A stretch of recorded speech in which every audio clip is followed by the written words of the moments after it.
दोस्तों, अगर इस देश के हित में सोचना अपराध है तो हाँ, मैं अपराधी हूँ।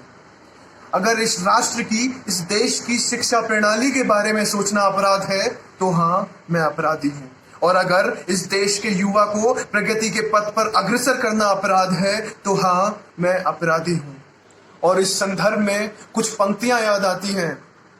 देश मेरा जल रहा है, आग लगी है सीने में, इस लॉकडाउन ने प्रहार किया है माँ भारती के सीने में। बरसों पुरानी सभ्यता का मजाक बनाकर रख डाला, सभ्य हमारी शिक्षा प्रणाली का अस्तित्व मिटाकर रख डाला। पतन हो रहे युवाओं का वक्ष लेकर आया हूँ, घायल भारत चीख रहा है, चीख सुनाने आया हूँ, चीख सुनाने आया हूँ। सदन को मेरा नमन। मैं विषय के पक्ष में अपने विचार प्रस्तुत करने जा रहा हूँ। महोदय, सर्वप्रथम मैं द इंडियन एक्सप्रेस और द हिंदू के कुछ उल्लेखों का जिक्र करना चाहता हूं जिन्होंने हमारी शिक्षा प्रणाली के कुछ कमियों को पूरे देश में उजागर किया था। लेकिन जब पूरे देश में लॉकडाउन लागू हुआ तो हमें पता चला कि ये कमियां कुछ नहीं, बहुत ज्यादा हैं।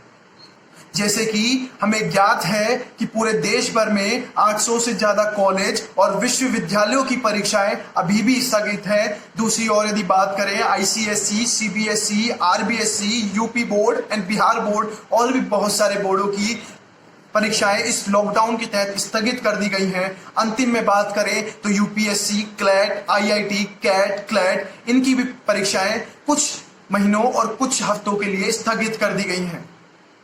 जहां हम देखते हैं कि सारे कॉलेज, स्कूल, विश्वविद्यालय ई क्लास और ई कंटेंट की बात करते हैं तो सबसे पहला सवाल मन में उठता है वो है जूम ऐप के ऊपर, जो हमारी निजता के ऊपर बहुत बड़ा प्रश्न चिन्ह है और एक कलंक है। महोदय, मैं सबसे पहले आपको राजस्थान का तर्क देना चाहूंगा। राजस्थान में 65,101 सरकारी स्कूल हैं, उनमें 67 लाख से भी ज्यादा विद्यार्थी पढ़ते हैं।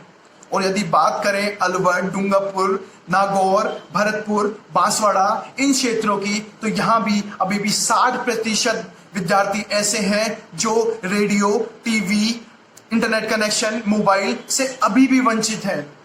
तो यदि हम बात कर रहे हैं स्माइल ऐप की, बात कर रहे हैं रेडियो पे पढ़ाने की, बात कर रहे हैं जूम ऐप पे पढ़ाने की, तो इन विद्यार्थियों का क्या जिनको शिक्षा के दर्शन सिर्फ इस लॉकडाउन की वजह से नहीं मिल पा रहे हैं।